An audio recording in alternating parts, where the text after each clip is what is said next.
भद्रं कर्णेभिः शृणुयाम देवाः भद्रं पश्येमाक्षभिर्यजत्राः स्थिरैरङ्गैस्तुष्टुवाग्वं शस्तनूभिर्व्यसेमदेवहितं यदायुः। ॐ स्वस्ति न इन्द्रो वृद्धश्रवाः स्वस्ति नः पूषा विश्ववेदाः स्वस्ति नस्तार्क्ष्यो अरिष्टनेमिः स्वस्ति नो बृहस्पतिर्दधातु। ओम शांति शांति शांति। आइए भीलवाड़ा राम धाम में आप नित्य स्वाध्याय प्रवचन में पहले रामायण पाठ हुआ, गीता पाठ, इसके बाद स्वाध्याय प्रवचन में आप प्रथम अध्याय का 20वां श्लोक तक चिंतन कर चुके हैं। 21वें श्लोक में प्रवेश करते हैं। सेनयोरुभयोर्मध्ये रथम स्थाप्य मेच्युता। अर्जुन ने भगवान से प्रार्थना किया, ये प्रभु मेरा रथ दोनों सेनाओं के बीच में स्थापना कीजिए।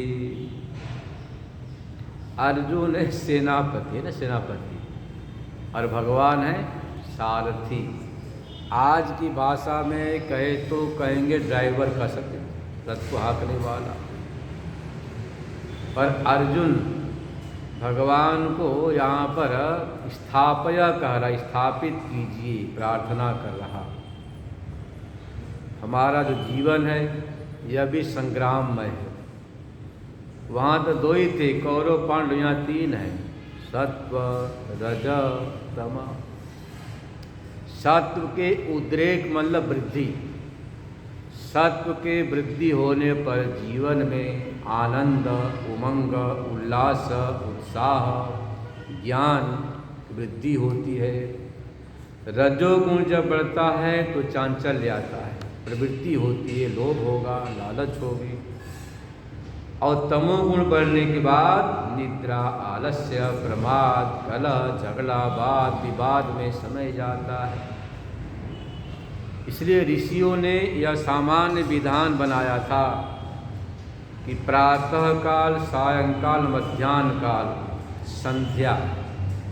संध्या मतलब कि दोनों संधियों के बीच में आप सत्व गुण के बढ़ाने वाले जो साधन हैं, भगवान के मंत्र का जप, गुरु मंत्र का जप या जो ध्यान है उसको कर लिया करें।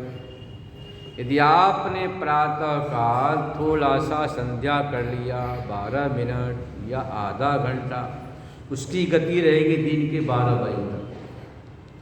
वहाँ जब मंद पड़ा, जैसे आप चाय की चुस्की लेते हैं ना, वैसे फिर मध्याह्न में एक माला घुमा लिया, उसकी गति प्रवाह रहेगी शाम तक। शाम को थोड़ा माला घुमा लिया तो रात तक रहेगी। तो ऋषियों ने यह विधान किया था कि सब कुछ छोड़कर त्रैकालिक संध्या जरूर करना। संध्या मतलब कि अपने गुरु मंत्र का, गायत्री मंत्र का या जो भी कुछ हो उसका जप ध्यान कर लिया करें। सत्वगुण इससे बढ़ता है। यदि आप संध्या बंदन नहीं करते हैं तो रजोगुण तमोगुण का अवसर मिल जाता है।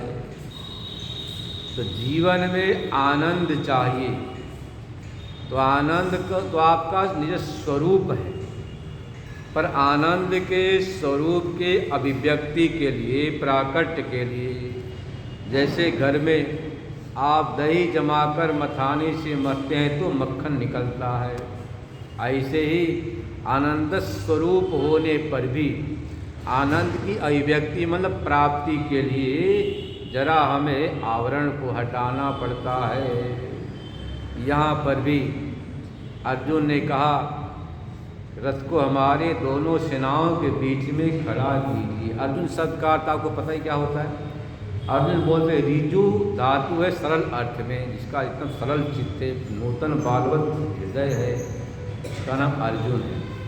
अर्जुन ने प्रार्थना किया, यावदेता निरीक्षेहम योद्धुकामानव स्थितान् कर्मया सयोद्धव्यम स्मरण समोद्यमे।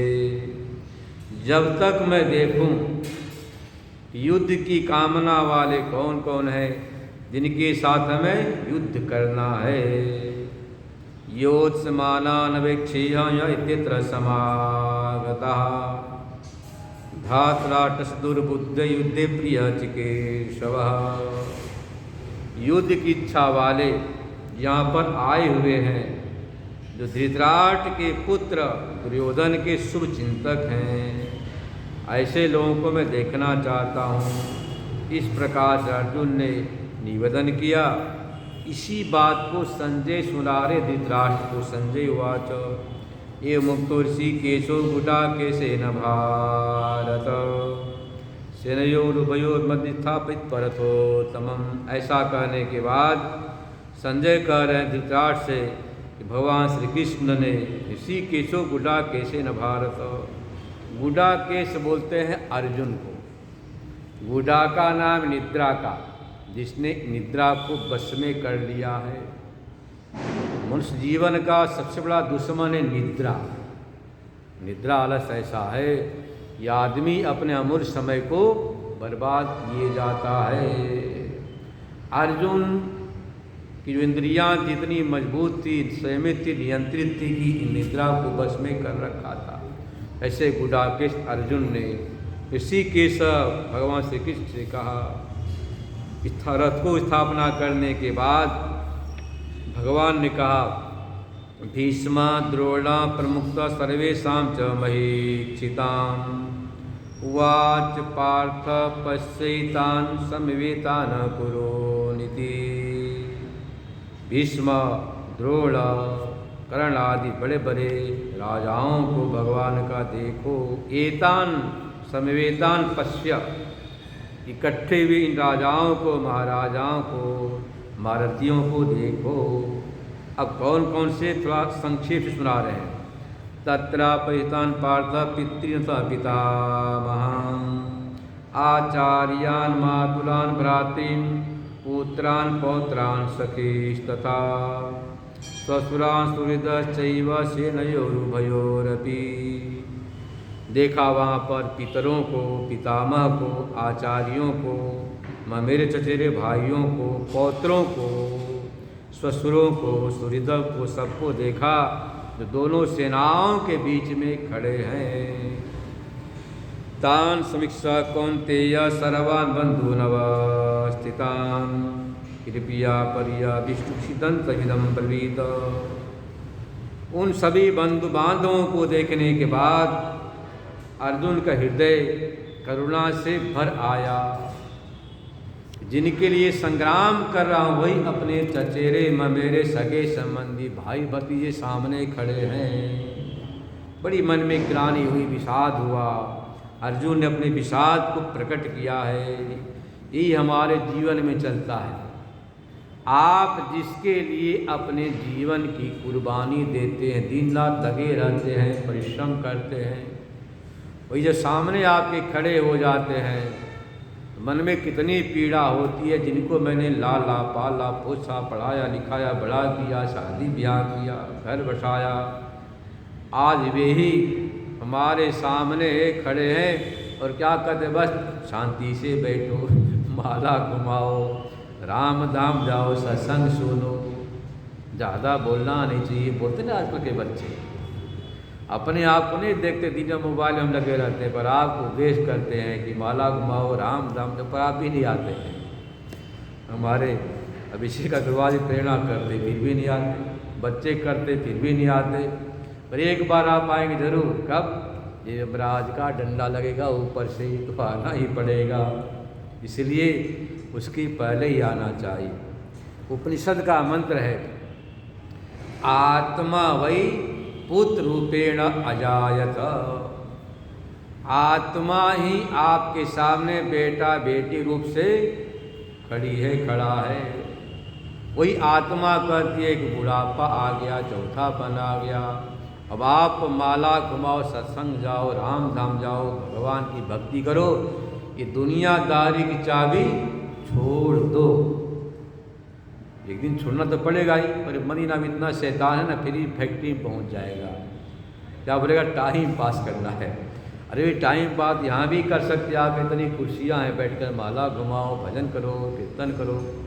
यहाँ का जो वायुमंडल वह आध्यात्मिक ऊर्जा से ओतप्रोत एक्टिवेट सक्रिय है, पर मन बड़ा हमारा ये चंचल होता है। कहता अभी बच्चे इनको अनुभव नहीं कारोबार का, व्यापार का, बैठेंगे तो ठीक से चलेगा। हमारे मन का दोष है, हम नहीं रहेंगे तब भी सारा कारोबार चलेगा, व्यवसाय चलेगा, व्यापार चलेगा, और मदीना में आपके साथ वंचना करता है। इसी से सावधान रहना चाहिए।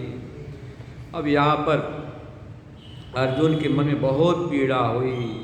अर्जुन ने कहा दृष्ट्वेमं सुदनं कृष्णं समुपस्थितं सिदन्तिमं गात्राणि मुखं च परिशोष्यति बेपथुश्च शरीरे मे रोमहर्षश्च जायते। अपने शरीर के प्रक्रिया का वर्णन करा। हे कृष्ण, हे प्रभु, इन लोगों को देखकर मेरा मुख सूख रहा है, शरीर में कंपन हो रहा है, रोमहर्ष हो रहा है। इतना ही नहीं, गांडीवं संसते हस्तात् पक्षिव परिदयते तो शक्नोथा तुम भ्रमतीव च मे मनः। आज भी हर घर में एक कथाएँ घट रही है। गांडीव धनुष हाथ से मानो गिरा जा रहा है, शरीर में दार हो रहा, मैं खड़ा होने में सक्षम नहीं हूँ, मेरा मन भ्रमित हो रहा है, क्या करूँ क्या ना करूँ। निमित्तानि च पश्यामि विपरीतानि केशव न च श्रेयोनुपश्यामि हत्वा सुनमाहवे। अर्जुन ने कहा निमित्तों को मैं विपरीत देख रहा हूँ, अपना कल्याण भी समझ नहीं पा रहा हूँ कि अपने बंधु बांधवों के साथ युद्ध करने के बाद क्या उचित क्या अनुचित है, समझ नहीं पा रहा हूँ।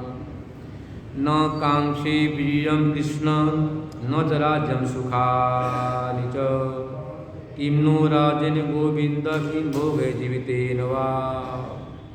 अब यहाँ अर्जुन के मन में वैराग्य हो रहा है। मैं विजय को नहीं चाहता हूँ, राज भी नहीं चाहिए, सुख भी नहीं चाहिए। हे गोविंद, ऐसे बंधु बांधवों को मार कर राज मिल भी जाए, ऐसे राज से क्या लेना देना जो खून से सना हुआ हो। भोग जीवितेन वा, बंधु बांधवों को मारने के बाद ऐसे भोग, ऐसे जीवन से क्या लेना देना। ईसा मर्ति कांक्षितं नो राज्यं भोगा सुखानि च तैमेव चिता युद्धि प्राण त्यक्त्वा धनानि च। मनुष्य व्यापार करता है, व्यवसाय करता किसके लिए? बंधु बांधव के लिए, परिवार के लिए, कुटुंब के लिए, पुत्र पौत्र के लिए। वैसे यहाँ पर भी हम संग्राम जो करने जा रहे हैं किसके लिए? वे तो बंधु बांधव सामने खड़े हैं। नो राज्यं भोगा सुखानि च, मुझे राज भोग सुख नहीं चाहिए। जो सामने खड़े हैं प्राण धनानि च, अपने प्राणों को त्याग करके, सब कुछ न्यौछावर करके युद्ध में खड़े हमारे बंधु बांधव, सगे संबंधी, दादाजी भीष्म कृपाचार्य कुल गुरु हैं, पितामह है, द्रोणाचार्य है, कर्ण है। इस प्रकार से बहुत मन में विषाद होने लगा, क्या करूं क्या न करूं। आचार्य पितरः पुत्रस्तथैव च पितामहः मातुला स्वसुरा पौत्रा श्याला संबंधिना तथा। भगवान से कह रहा है श्री कृष्ण, आचार्यगण हैं, पितृगण हैं, पुत्र हैं, पौत्र हैं, पितामह है, मातुल मतलब मामा है, ससुर हैं, पौत्र हैं, श्याला है, सारे सगे संबंधी हैं। एतान हन्तुमिच्छामि घ्नतोऽपि मधुसूदन अपि त्रैलोक्यराज्यस्य किं नु हेतु मही कृते। हे कृष्ण, इनको मैं मारना नहीं चाहता हूँ। ये कोई मधुसूदन नहीं है, मधु नामक दैत्य था, उसको मारने से नाम पड़ गया मधुसूदन। ये तो हमारे सगे संबंधी है, बंधु है, बांधव है, इसलिए ये मारे तो भी मैं मारना नहीं चाहता हूँ। पृथ्वी की क्या बात है, मैं तो त्रैलोक्य राज्य के लिए भी इनको मार नहीं सकता। नियत धात्राटान्न का प्रीति सा जनार्दन पाप निवासयदत्मान अद्वैतानादतायिनः। धृतराष्ट्र के पुत्रों को मारने समय क्या प्रीति मिलेगी, क्या प्रसन्नता होगी, उल्टे पाप की प्राप्ति होगी। इसलिए आर्ताइयों को मैं मारना नहीं चाहता हूँ। यहाँ पर अर्जुन ने आर्ताई शब्द का प्रयोग किया। आर्ताई बोलते हैं अग्निदो गर्दश्चैव, जो आग लगाने वाला हो, विष देने वाला हो, शस्त्र पाणी हाथ में शस्त्र लेकर खड़ा हो, उसको बोलते आदताई। उसके विषय में कहा गया महाभारत में आतायम आयांतम अचिरादेव हन्यात। आताई आए तो बिना विचार किए उसको रास्ते से हटा देना चाहिए। तो आदताई है, इनको मैं मारना नहीं चाहता हूँ। तस्मान् नार्हा वयं हन्तुं धात्राटांशवान् धवान् सुदनं हि कथं हत्वा सुखी न श्याम माधव। हे माधव, ऐसे मैं सगे संबंधियों को मारना नहीं चाहता हूँ। इनको मारने से भला सुख कैसे मिलेगा।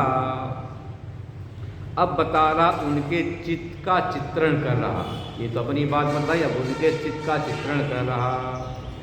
यद्यपेते न पश्यन्ति लोपदचेतसः कुलक्षय कृतं दोषं विद्रोहे च पातकम्। प्रभु हे श्री कृष्ण, इनका चित्त लोभ से हरित है, लालच से जकड़ा हुआ है। ये कुल के क्षय के दोष को नहीं देख रहे हैं, मित्रद्रोह के पातक को नहीं समझ पा रहे हैं।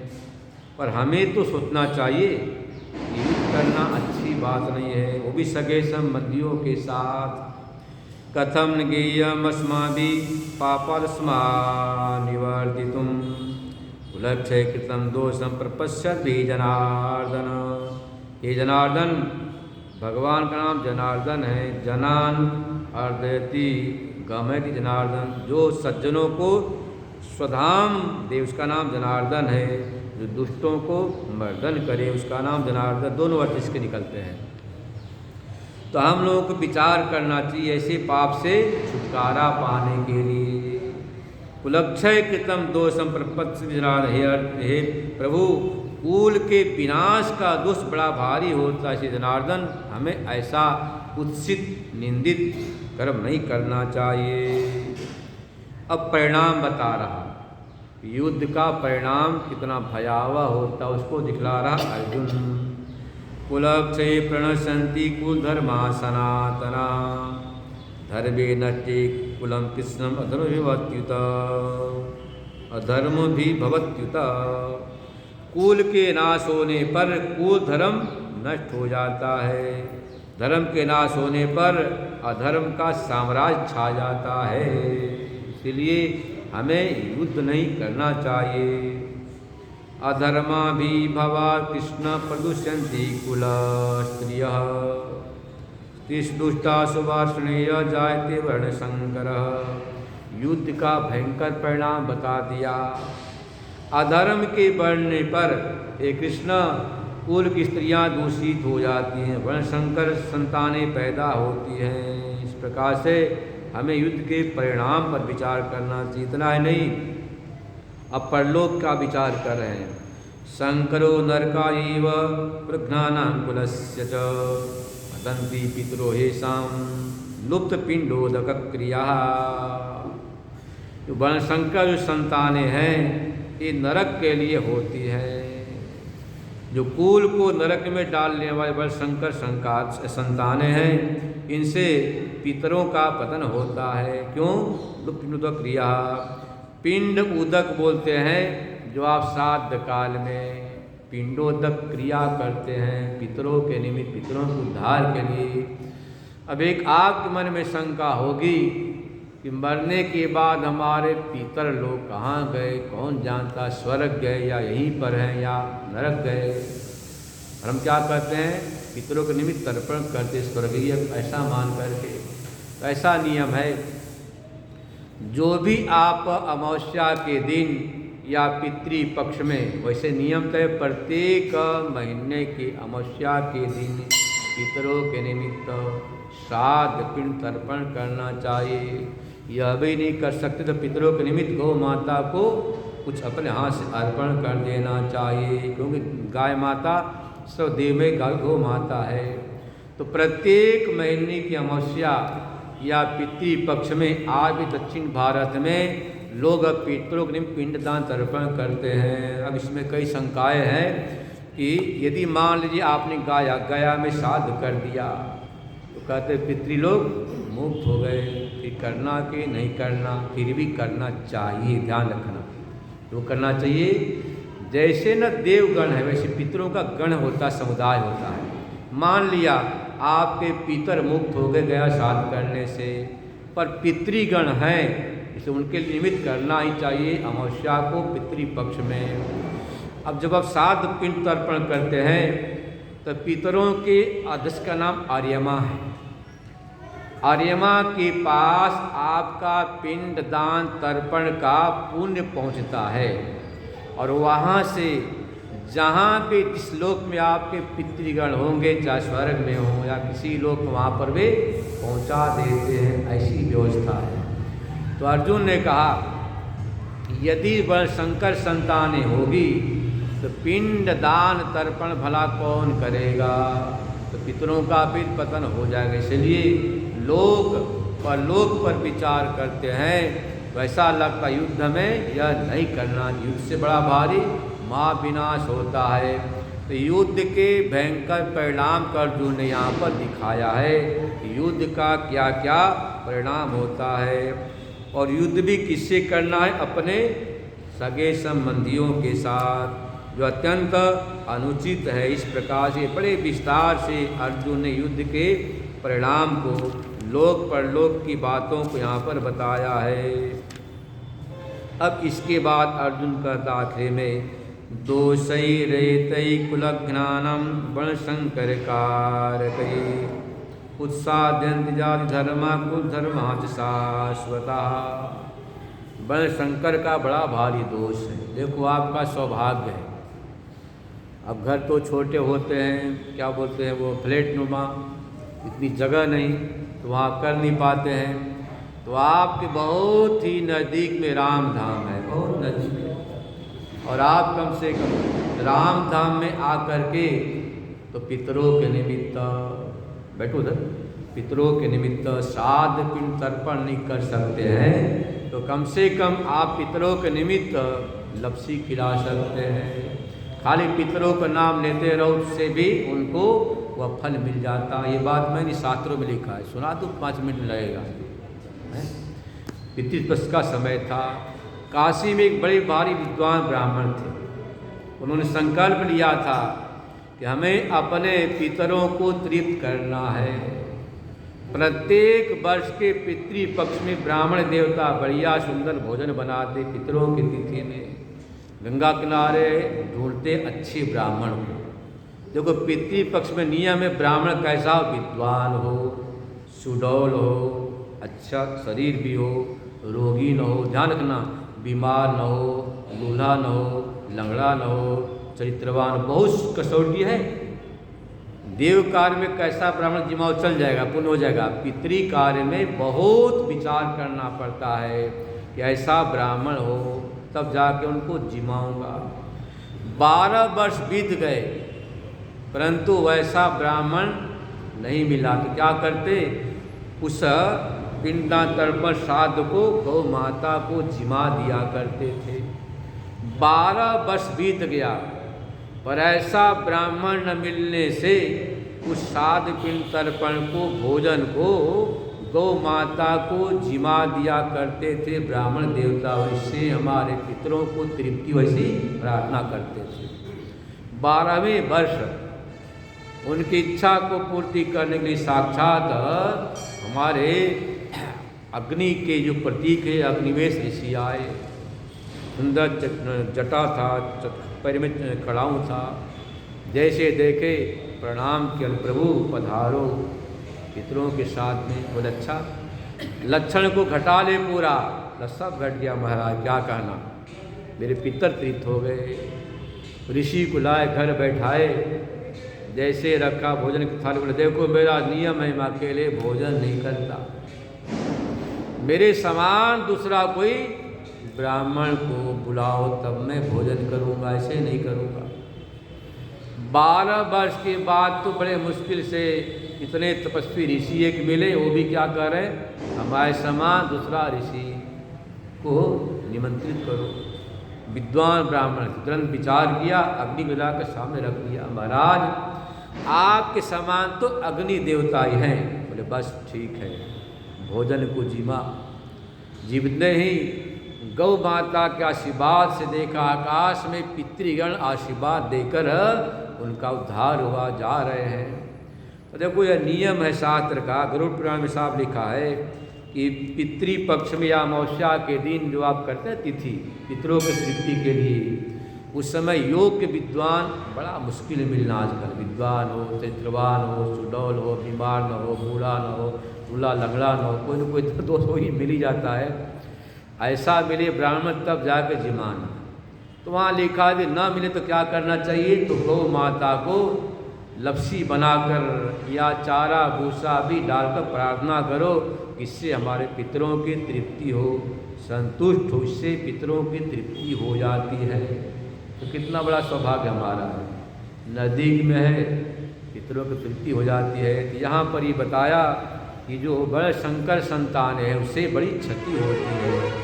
युद्ध के परिणाम को जब बता लिया तब जाकर भगवान ने उसको समझाया। ये बात आज नहीं कल सुनेंगे। सच्चिदानंद भगवान की, रामधाम सरकार की। ओम पूर्णमदः पूर्णमिदम्